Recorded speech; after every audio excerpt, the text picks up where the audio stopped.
नमस्कार, मैं हूं सत्येंद्र शर्मा। आप देख रहे हैं पंजाब केसरी.com। नए साल का आगाज हो गया है। दुनिया ने साल 2024 को गुड बाय करते हुए न्यू ईयर 2025 का जोरदार स्वागत किया।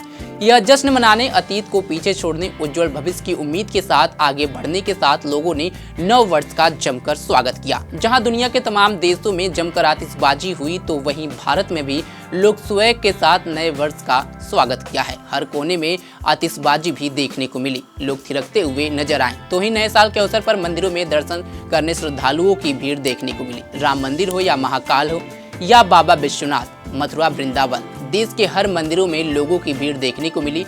लोग नए साल में भगवान का दर्शन करने मंदिर पहुंच रहे हैं और अपने लिए आशीर्वाद मांग रहे हैं। ऐसे में पंजाब केसरी की टीम की तरफ से भी आप सभी को नव वर्ष की हार्दिक शुभकामनाएं। हम भारत के तमाम मंदिरों में नए साल की तस्वीरों के साथ आपको छोड़ते चलते हैं, जो तस्वीरें सामने आई हैं। ऐसे ही देश दुनिया की तमाम खबरों के लिए जुड़े रहे हमारे साथ और देखते रहे पंजाब केसरी.com। धन्यवाद।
में